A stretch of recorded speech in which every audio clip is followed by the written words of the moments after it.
जय श्री कृष्णा। आप सभी को ज्येष्ठ मास के 21वें दिन की ढेरों शुभकामनाएं।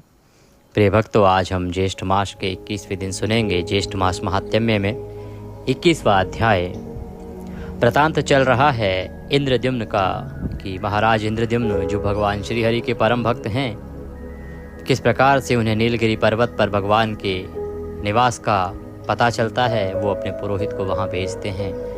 पुरोहित वहाँ जाके प्रभु के दर्शन करके कृतार्थ होता है। पुरोहित जो हैं वापस आते हैं और वापस आके राजा इंद्रद्युम्न को प्रभु के बारे में वर्णन करते हैं। राजा इंद्रद्युम्न प्रभु के दर्शन करने के लिए भाव विह्वल हो जाते हैं और बेचैन हो जाते हैं। वो निर्णय करते हैं कि अब वो प्रभु के धाम जाएंगे, पूरी प्रजा के साथ जाएंगे और वहीं बहुत सारे यज्ञ हवन पूजन करेंगे, प्रभु को प्रसन्न करेंगे और उनके दर्शन करेंगे, सशरीर दर्शन करेंगे। क्योंकि प्रभु के सशरीर दर्शन करना दुर्लभ ही नहीं, असंभव है मानव के लिए। तो वो निर्णय करके और जाने के लिए विचार करते हैं। तभी देवर्षि नारद का वहाँ आना होता है। देवर्षि नारद उन्हें बताते हैं और वो बताते हैं कि भगवान श्री हरि के भक्त को कैसा होना चाहिए, क्या उसके गुण होने चाहिए। और उसका श्रवण करने के बाद वो बताते हैं कि ब्रह्मा ने किस प्रकार से इसी कार्य के लिए, उनकी सहायता के लिए उन्हें भेजा गया है। देवर्षि नारद के साथ वो चल पड़ते हैं। रास्ते में चलते चलते चलते अनेकों तीर्थ आते हैं, मंदिर आते हैं। उनके बारे में नारद जी समय समय से बताते जा रहे हैं। और पिछले अध्याय में हमने देखा कि किस प्रकार से वो आधुनिक समय के भुवनेश्वर शहर में पहुंचते हैं। वहाँ किस प्रकार से भगवान शंकर का वृतांत उन्हें पता लगता है कि शंकर भगवान का जो वास है वो किस प्रकार से यहाँ हुआ, कैसे भगवान श्री हरि विष्णु और उनके बीच में युद्ध हुआ। ये सारा वृतांत पूर्ण होने के बाद शंकर भगवान की वो आराधना करते हैं, क्योंकि शंकर भगवान का वह निवास स्थान है, वहाँ भगवान कभी वास किया करते थे। अतः उनके लिंग की वो स्थापना करके और उनका पूजन करते हैं। भगवान शंकर उनके पूजन से प्रसन्न होते हैं और देवर्षि नारद को वो सारा वृतांत बताते हैं कि क्या अब आगे करना है, किस प्रकार से भगवान की स्थापना करनी है और आगे का क्या भविष्य होने वाला है। देवर्षि नारद भगवान शंकर के बताए अनुसार ही राजा को आगे गाइड करते हैं, अर्थात राजा का मार्ग प्रशस्त करते हैं। आप सुनेंगे आगे का वृतांत कि राजा किस प्रकार से भगवान शंकर के कहे अनुसार श्रीहरि की प्रसन्नार्थ क्या क्या कर्म करते हैं और कैसे भगवान श्रीहरि की स्थापना होती है, उनका दर्शन होता है और कैसे पूरी जगन्नाथ की स्थापना होती है। आज का वृतांत आरंभ करें उससे पहले निवेदन है कि भगवान की कथा का यह परम पुनीत वीडियो है, तो कृपया इसे एक बार लाइक अवश्य कर दीजिएगा। भगवान की कथा को जितना आप प्रचारित करेंगे, प्रसारित करेंगे, उतना आपका कल्याण होगा। तो यदि संभव हो तो इस वीडियो को एक बार शेयर अवश्य कीजिएगा, जिससे कि बाकी लोग भी भगवान की इस महिमा को जान सकें। इस वृतांत को श्रवण करने मात्र से ही मनुष्य का कल्याण हो जाता है। श्री हरि कहते हैं कि उनकी इन कथाओं को या ज्येष्ठ मास महात्म्य को जो कोई व्यक्ति सुनता है, उसकी 7 पीढ़ियां पाप से तर जाती हैं और उसके जीवन में माता लक्ष्मी का आगमन होता है।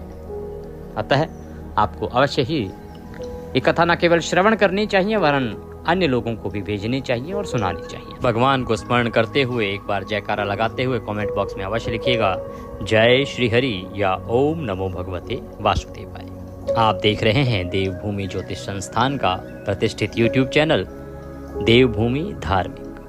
हम यहाँ पर सभी व्रत और त्योहारों की सही जानकारियाँ प्रदान करते हैं कि कौन सा व्रत कब करना है, कैसे करना है, क्या विधि होनी चाहिए, क्या नियम होने चाहिए, शास्त्रों में क्या लिखा है। तो सभी शास्त्रीय जानकारी यदि प्राप्त करते रहना चाहते हैं तो चैनल को अवश्य सब्सक्राइब कीजिएगा। और जब आप सब्सक्राइब करेंगे ना, तो वहाँ एक बेल का निशान बना हुआ आएगा, घंटी का निशान बना हुआ आएगा, उसको अवश्य प्रेस कीजिएगा, तभी आपको हमारे संपूर्ण वीडियोस प्राप्त होंगे। आइए प्रिय भक्तों, अध्याय आरंभ करते हैं। आज कपोतेश और बिल्वेश्वर की महानता का वर्णन आएगा। बहुत ही रोचक वृतांत है।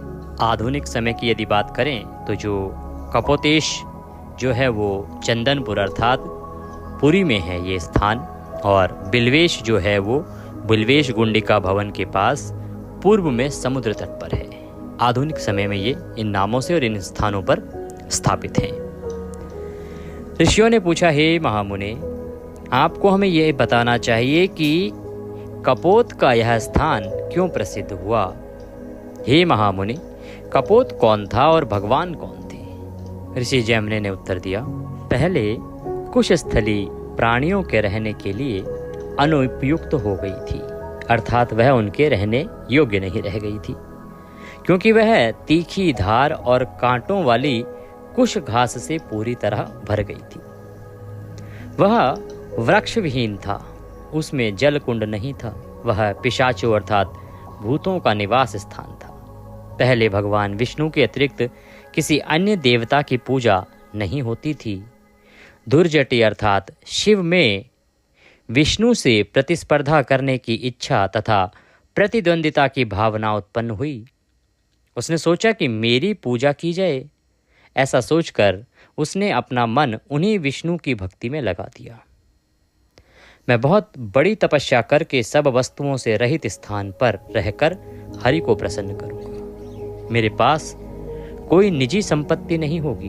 मुझे राम के स्वामी से क्या कहना चाहिए? शारदापति के लिए क्या स्तुति हो सकती है?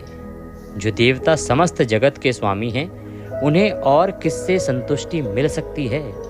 इसलिए कोई भी बाह्य वस्तु उनके किसी काम की नहीं हो सकती। इसलिए मैं शुद्ध मन से अंतर्याग अर्थात आंतरिक त्याग अर्थात मातृका न्यास आदि अपनाऊंगा। मैं उन भगवान हरि को प्रसन्न करूंगा जो स्थावर जंगम प्राणियों के स्वामी हैं, जो भक्तों को अपनी आत्मा अर्पित करते हैं। उनकी कृपा से मैं सबके द्वारा पूजित होने योग्य हो जाऊंगा। ऐसा विचार भगवान शंकर करने लगे। ऐसा मन में विचार करके वे कुशस्थली नामक पवित्र स्थान पर आ गए। उन्होंने नील पर्वत के पास घोर तपस्या की। महेश्वर ने सभी द्वंद्वों जैसे गर्मी, सर्दी, सुख, दुख को त्याग दिया। उन्होंने केवल वायु ग्रहण की। यद्यपि वे अष्टरूपी थे, फिर भी भगवान कबूतर के आकार के हो गए। प्रसन्न होकर भगवान ने उन्हें सर्वोच्चता प्रदान की, जिससे वह पूजा, श्रद्धा आदि के संबंध में विष्णु के समान हो गया। उनकी तपस्या के बल पर वह पवित्र स्थान गोकुल के निकट स्थित वृंदावन के समान हो गया। उसका भीतरी भाग झीलों, तालाबों, जलाशयों और नदियों से सुशोभित था।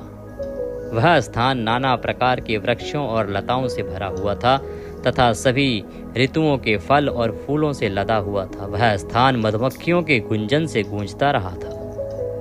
वह स्थान नाना प्रकार के पक्षियों के झुंडों से भरा हुआ था। सभी प्राणियों के लिए वह एक सुखद विश्राम स्थल था, क्योंकि शिवजी अपनी तपस्या के कारण कबूतर के समान छोटे हो गए थे। इसलिए मुरारी अर्थात विष्णु के कहने पर उन्हें कपोतेश्वर कहा जाने लगा। उनकी आज्ञा से ही त्रिनेत्रधारी भगवान मृदनी अर्थात पार्वती के साथ यहाँ सदैव निवास करते हैं।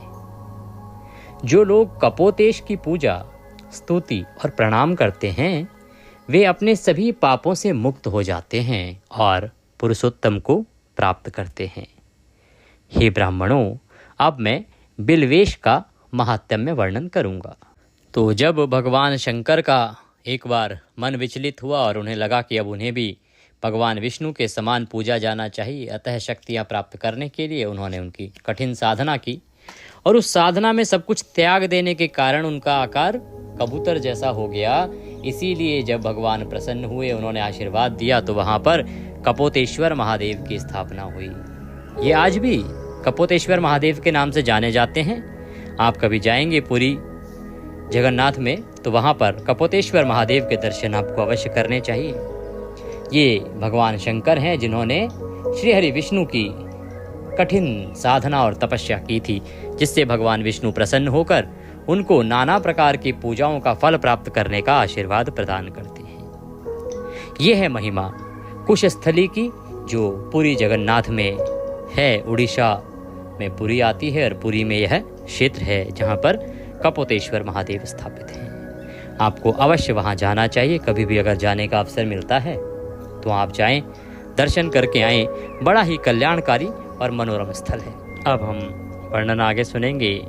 जैमिनी ऋषि कहते हैं कि अब मैं आपको बिल्वेश का महात्म्य वर्णन करता हूँ, अर्थात बिल्वेश की महिमा का वर्णन करता हूँ। तो पूर्व काल में दैत्य जो पाताल के निवासी थे, उन्होंने पृथ्वी की सतह को भेद कर भूलोक को परेशान करना शुरू कर दिया। वे लोगों को खा जाते थे।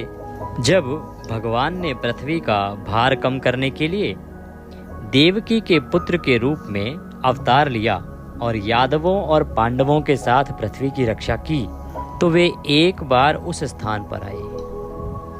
उन्होंने तीर्थराज अर्थात समुद्र के जल में स्नान किया और दूर से ही मन नील माधव को प्रणाम किया। फिर वे दैत्यों के निवास के द्वार पर पहुंच गए। कौन पहुंच गए? ये वर्णन आ रहा है भगवान श्रीहरि विष्णु के अवतार द्वापर में जो हुए हैं, देवकी के पुत्र अर्थात भगवान श्री कृष्ण के बारे में, कि भगवान श्री कृष्ण जो हैं वो एक बार वहां पर पहुंचे और तीर्थराज अर्थात समुद्र में स्नान आदि करने के बाद मन जो वहां पर नील माधव हैं उनको प्रणाम किया और फिर वे दैत्यों के निवास स्थान के द्वार पर पहुंच गए।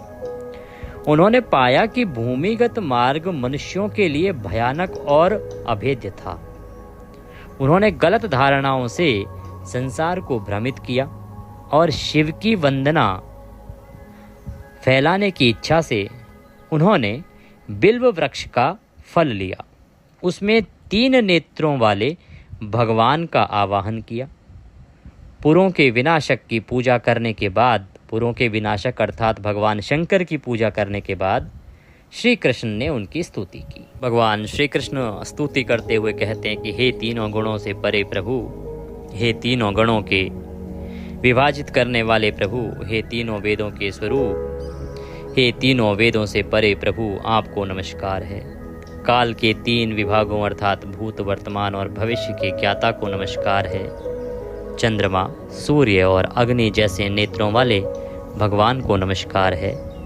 उन उत्तम आत्मा को नमस्कार है जो ब्राह्मणों के लिए अनुकूल हैं। हे अष्टगुणी समृद्धि के भंडार, उन अष्टरूपी भगवान को नमस्कार है। उन तामस रहित प्रभु को नमस्कार है जिनका स्वरूप अंधकार से परे है, जो अपरिवर्तनशील हैं, अंधकार का नाश करने वाले हैं तथा जो अज्ञान रूपी अंधकार का नाश करने वाले हैं। अपनी आत्मा के द्वारा अपनी आत्मा की स्तुति करने के बाद भगवान ने देखा कि उनकी कृपा से वह मार्ग सुगमता से भेदने योग्य हो गया है।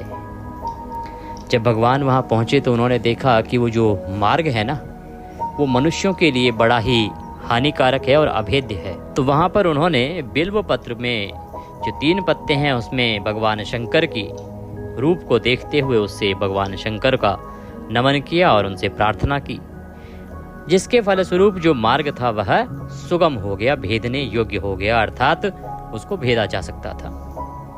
उस मार्ग से होकर भगवान अपनी सेना सहित पाताल में गए, क्योंकि उन्हें पाताल से राक्षसों को समाप्त करना था। तो पाताल कैसे जाते? क्योंकि रास्ता अभेद्य था, भेदा नहीं जा सकता था, जाया नहीं जा सकता था।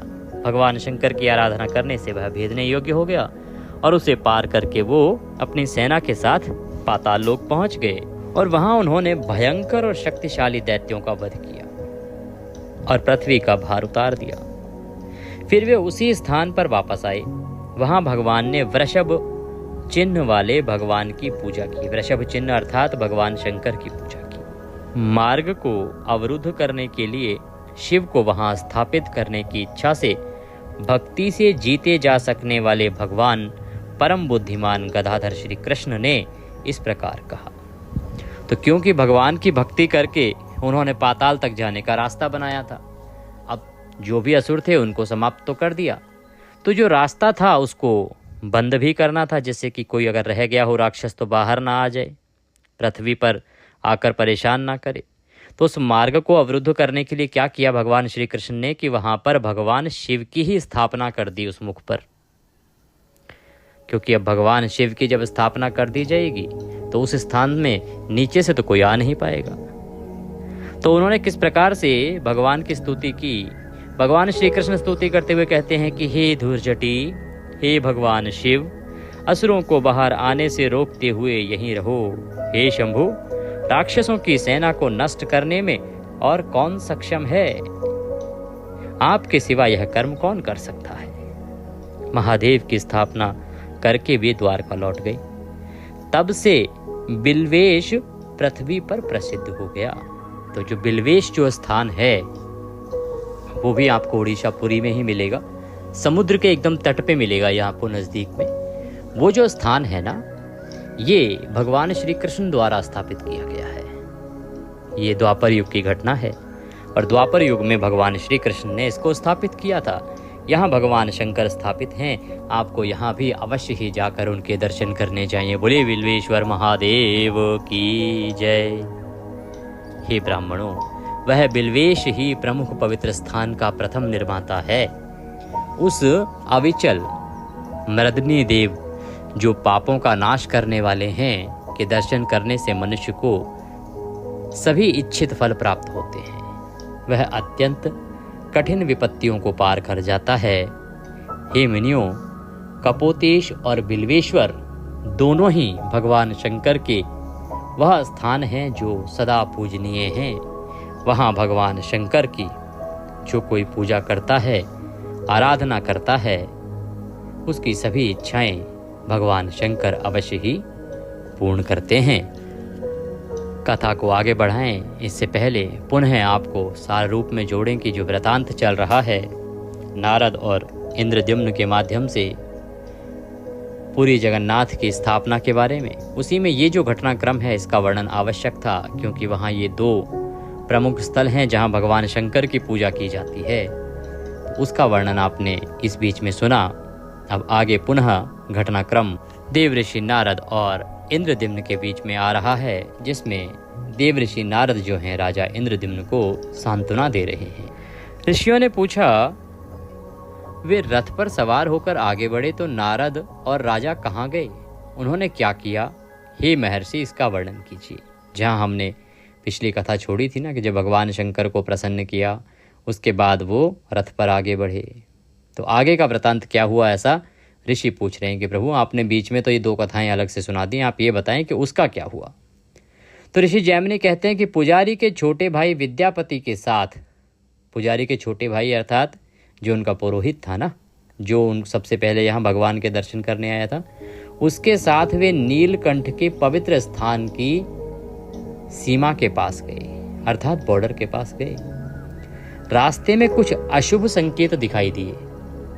आगे चल रहे राजा की बाईं आंख और बाईं भुजा बार बार फड़कने लगी और कांपने लगी। उन्हें देखकर राजाओं में श्रेष्ठ बाघ उदास हो गया। उसने समस्त ज्ञान के भंडार ऋषि से इसका कारण पूछा। हे ऋषिराज, मेरा साम्राज्य अब तक अक्षुण्ण है। इस उत्तम तीर्थ स्थान पर हम पहुंच चुके हैं। हमारा माधव तीर्थ शुभ फल देने वाला है। आज मेरे साथ कौन सी अशुभ बात घट सकती है? हे ऋषिवर, मुझे सच सच बताओ। मेरी बाईं आंख फड़क रही है और बायां हाथ बार बार कांप रहा है। यह सुनकर नारद जी ने भावी कार्य का संकेत करते हुए राजा को कमलवत भगवान द्वारा कहे गए कल्याण और सुख के वचन सुनाए। जब राजा को लगा कि कुछ अशुभ होने वाला है तो उन्होंने श्री नारद जी से पूछा। तो नारद जी ने तब उन्हें जो कल्याणकारी वचन थे भगवान श्री हरि विष्णु के द्वारा कहे गए थे वो राजा को बताए। अब सुनिएगा कि क्या कहते हैं नारद जी। नारद जी ने कहा, हे राजन, निराश मत होइए। सामान्यतः सभी शुभ कार्य बाधाओं के कारण बाधित होते हैं। हे राजन, जब बाधाएं दूर हो जाती हैं तो भाग्यशाली व्यक्तियों के मामले में सब कुछ शानदार हो जाता है। यह सच है कि आप सम्राट हैं। यह पवित्र स्थान वास्तव में भगवान विष्णु का भौतिक शरीर है, लेकिन जिस देवता के लिए आपने यह तीर्थ यात्रा की है वह गायब हो गया है। जिस दिन ब्राह्मण विद्यापति ने यहाँ दर्शन किए थे उसके अगले दिन शाम को यह स्थान सुनहरी रेत से ढक गया था। देवता पाताल में अपने निवास पर चले गए और मानव जगत में उनका पहुंचना बहुत कठिन हो गया है। जैमिनी ने कहा कि हे श्रेष्ठ ब्राह्मणों, वज्र के समान भयंकर इस वचन को सुनकर राजा अचेत होकर भूमि पर गिर पड़ा। राजा को तो अचेत होना ही था, क्योंकि वो तो इतनी लालसा लेके और भगवान श्री हरि विष्णु के दर्शन करने के लिए, मेरे माधव के दर्शन करने के लिए इस स्थान पर आया था। सोचिए, हजारों लाखों अपने जितने भी उसके नगरवासी हैं सबको लेके आया था कि सब हम वहीं रहेंगे, प्रभु की सेवा करेंगे, प्रभु के नित्य दर्शन करेंगे, प्रभु की नित्य भक्ति करेंगे। इतनी बड़ी अभिलाषा लेके आया हुआ राजा यदि यह जानेगा कि अब तो भगवान वहाँ रहते ही नहीं, भगवान तो उसके अगले ही दिन वहाँ से चले गए, तो उस पर क्या गुजरी होगी। मेरे प्रिय बंधुओं, राजा के पैरों तले जमीन खिसक गई। राजा को सुध बुध ना रही। उसे लगा न जाने क्या हो गया है। उसे लगा कि जैसे सब कुछ छूट गया है, सब कुछ खो गया है, कुछ है ही नहीं उसके पास।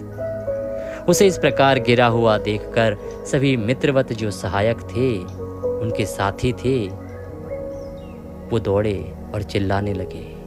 वे बार बार उसके चेहरे पर कपूर मिला हुआ ठंडा पानी छिड़कते थे। वे उसके शरीर पर, पूरे शरीर पर चंदन, अगलोचन और कपूर का लेप लगाते थे। उन्होंने जल्दी से उसे चोरियों और पंखों से हवा की। नारद भी भ्रमित हो गए। उन्होंने यौगिक प्रक्रिया धारण की और यौगिक प्रक्रिया धारण करके राजा के प्राण बचाए, क्योंकि उन्हें पता था कि भविष्य में अच्छाई इसी में है। बहुत समय बाद राजा को उनके उत्तम प्रयासों के साथ होश में लाया गया। अनेक प्रयास किए गए उनको होश में लाने के लिए, यहाँ तक कि देवर्षि नारद ने भी अपनी पूरी शक्ति लगा दी, तब उनके प्राण बचे और वो होश में आए। हे ब्राह्मणों, वह राजा उठकर नारद के चरणों में गिर पड़ा और बोला, मैंने पूर्व जन्म में कौन सा पाप किया था? अवश्य ही उसके फलस्वरूप ही यह भयंकर दुख मुझे प्राप्त हुआ है। हे महामुनि, स्वप्न में भी मैंने ब्राह्मणों, गायों के प्रति मानसिक, शारीरिक और मौखिक रूप से कोई अपराध नहीं किया है। हे मुनि श्रेष्ठ, राजाओं के लिए निर्धारित कोई भी पवित्र अनुष्ठान, चाहे वह नित्य हो, नैमित्तिक हो या काम्य, मुझसे छूटा नहीं है। मैंने सब कुछ किया है महामुनि। हे महामुनि, देवताओं, अतिथियों, सेवकों, पितरों, आश्रितों और स्वजनों का मैंने कोई अपमान नहीं किया है। हे देवर्षि नारद, मैंने देवताओं, अतिथियों, सेवकों आदि का, स्वजनों आदि का स्वप्न में भी और ब्राह्मणों, गायों आदि का कोई अपमान नहीं किया है। हे महामुनि, मैंने स्वप्न में भी ब्राह्मणों, गायों का कोई अपमान नहीं किया है।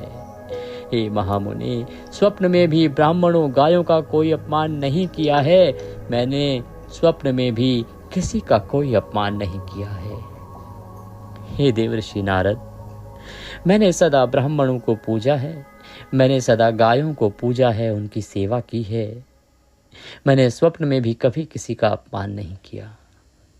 हे श्रेष्ठ वैष्णव, भगवान विष्णु के विरुद्ध 50 अपराध हैं, उन सभी को मैंने बड़े बड़े क्रोधी सर्पों के समान टाल दिया है। मेरे पुजारी के उस छोटे भाई ने कौन सा भाग्यशाली पुण्य कार्य किया है। वह भौतिक आंखों से भगवान नील माधव को देखने में सक्षम हो गया। तुमने क्यों जानबूझकर राज की हानि की, जबकि तुम यह जानते थे? ऐसा क्यों हुआ जब हम यात्रा पर निकले थे तब इसकी घोषणा नहीं की गई? वेदों में पारंगत ब्राह्मणों के निवास को मैंने क्यों उखाड़ फेंका? इन लोगों ने बहुत समय तक अच्छी तरह से रखी गई भूमि को क्यों त्याग दिया? अपने परिवारों की स्थापना के समय से ही प्रजा ने अपनी आजीविका के लिए कुछ विशेष व्यवसाय अपनाए थे। मेरे कारण उन्होंने अब उन सबको त्याग दिया है। अब वे अपना भरण पोषण कैसे करेंगे देवर्षि? यदि मुझे हरि के दर्शन नहीं हुए तो मैं अपने जीवन का अंत कर दूंगा। हे ब्राह्मण, यह मेरा संकल्प है। यदि मैं मर गया तो प्रजा का क्या होगा? ये प्रजा तो मेरे कारण यहाँ आई है ना। हे ऋषिवर, आप सदैव दयालु हैं। आप मुझे शुभ अशुभ के विषय में सलाह देते हैं। मेरे पुत्र को मालव के पास ले जाइए और वहीं उसका राज्याभिषेक कर दीजिए। वह न्यायपूर्वक भूमि की रक्षा करे। इन प्रजा को दुख ना दिया जाए। मेरे कहने पर यहाँ आए सभी राजा वापस लौटें और मेरे पुत्र के निर्देशों का पालन करें। मैं इस पवित्र स्थान पर नील माधव का चिंतन करते हुए रहूंगा। मैं आमरण अनशन करूंगा और अपने शेष जीवन को सफल बनाऊंगा। इस प्रकार से राजा इंद्रद्युम्न विलाप कर रहे हैं।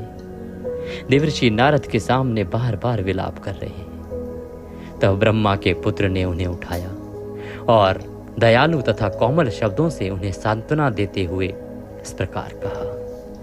देवर्षि नारद कहते हैं कि हे राजन, आप विद्वानों में सबसे आगे हैं। आप वैष्णव हैं और साहस के सागर हैं। आप यह क्यों नहीं जानते कि आध्यात्मिक कल्याण में सदैव बाधाएं आती हैं। यह मनुष्य का सबसे बड़ा कल्याण है जो 100 जन्मों में भी प्राप्त हो सकता है कि मनुष्य अपने स्थूल आंखों से गदाधारी भगवान की भौतिक रूप को देख सकें। हरि की क्रीड़ा प्रवृत्ति अप्रतिबंधित है, इसे कौन पूर्णतः समझ सकता है। यद्यपि मैं एक जीवित मुक्त आत्मा हूं, हे राजन, मैं उनकी लीला से परे नहीं जाता। मैं भगवान का अनन्य भक्त हूं। मैं भगवान के पास रहता हूं। फिर भी क्या मैं उनके द्वारा अनेक बार धोखा नहीं खाया गया हूं? सैकड़ों जन्मों तक भी कोई उनकी माया का प्रतिरोध नहीं कर सकता। उनकी इस अनंत माया को कमलवत भगवान भी नहीं समझ सकते। जो भगवान की नाभि से निकले कमल में रहते हैं, यद्यपि वे सदैव उनका गुणगान करने के आदी हैं। हे राजन, माया के स्वामी का स्वरूप तुमसे इस प्रकार कहा गया है। अब मैं तुम्हें विशेष रूप से यह बतलाऊंगा कि तुम सौभाग्यशाली पुरुषों में सर्वश्रेष्ठ हो। उनके तीनों रूप आपको आशीर्वाद देने के लिए तत्पर हैं। स्थावर जंगम प्राणियों के रचयिता ब्रह्मा जी ने मुझसे इस प्रकार कहा है, तुम शीघ्रता से इंद्रद्युम्न के पास जाओ। वे नील माधव के दर्शन की इच्छा से नील पर्वत पर जाएंगे। यमराज के कहने पर भगवान अंतर ध्यान हो गए हैं। उन्हें इस पर शोक नहीं करना चाहिए। यह अंतर ध्यान अन्यथा नहीं हो सकता। मेरे वंश में जो 5वां राजा है, उससे मेरी वाणी में कहना चाहिए, अर्थात अपना संदेश देना चाहिए। उसके लिए मैं पुरुषोत्तम परमात्मा को प्रसन्न करूंगा और 1000वें अश्वमेध यज्ञ के अंत में उसे श्वेत द्वीप से ले जाऊंगा। वह राजा इंद्रद्युम्न 1000 अश्वमेध यज्ञों द्वारा भगवान विष्णु का पूजन करें और अब श्री पुरुषोत्तम के पवित्र स्थान पर निवास करें। अंत में वह अपने नेत्र और काष्ठ रूप भगवान विष्णु को देखेगा। उसके द्वारा वह हरि अवतार प्रसिद्ध होगा। उस समय विष्णु के शरीर अर्थात मूर्तियां अवश्य ही मेरे द्वारा स्थापित किए जाएंगे। पहले भगवान हरि की रत्न जटित मूर्ति 4 रूपों में विराजमान थी। राजा के पुरोहित ने भगवान को देखा था और राजा को सीधे इसकी सूचना दी थी। दिव्य काष्ठ रूपधारी भगवान 4 रूपों में अवतरित होंगे। अतः राजा, आप शोक ना करें। आपकी मनोकामना अवश्य पूर्ण होगी, इसमें कोई संदेह नहीं है। आप निश्चिंत होकर यहीं रहें। हे ब्राह्मणों, इस प्रकार नारद जी ने राजा को सांत्वना दी और उसका आत्मविश्वास पुनः बहाल किया। बोलिए श्री विष्णु भगवान की जय। बोलिए बिल्वेश्वर महादेव की जय। इसी के साथ आज का यह अध्याय यहाँ पूर्ण हुआ। कल हम आगे का वृतांत सुनेंगे कि किस प्रकार से देवऋषि नारद भविष्य के बारे में राजा इंद्रद्युम्न को बताते हैं। कैसे वो बताते हैं कि कौन कौन से कर्म हैं जो उनके लिए निर्धारित किए गए हैं। कैसे पूरी जगन्नाथ की स्थापना होती है, बलभद्र जी की प्रतिमा की स्थापना होती है। तो बहुत ही रोचक और ज्ञानवर्धक प्रसंग आगे आ रहा है। पूरी जगन्नाथ की महिमा आप सुन रहे हैं ज्येष्ठ मास महात्म्य में। तो जुड़े रहिए हमारे साथ और प्रतिदिन आनंद लेते रहिए ज्येष्ठ मास महात्म्य का। जो कोई श्रवण करता है उसका कल्याण निश्चित ही मेरे प्रभु श्री हरि कृष्ण करते हैं। मेरे प्रभु सदा आपके साथ रहेंगे, आपका कल्याण करेंगे। उनके साथ जितना भक्ति भाव आप अपनाएंगे, जितना प्रेम भाव आप अपनाएंगे, वो उतना कल्याण करेंगे। चैनल पर नए हैं तो जुड़ जाइएगा, जिससे कि प्रभु रसपान करते रहें, प्रभु की कथाओं का गुणगान करते रहें और प्रभु के सभी व्रत त्योहारों की सही जानकारियाँ प्राप्त करते रहें। भगवान श्री हरि सब पर कृपा करें। हरे कृष्ण।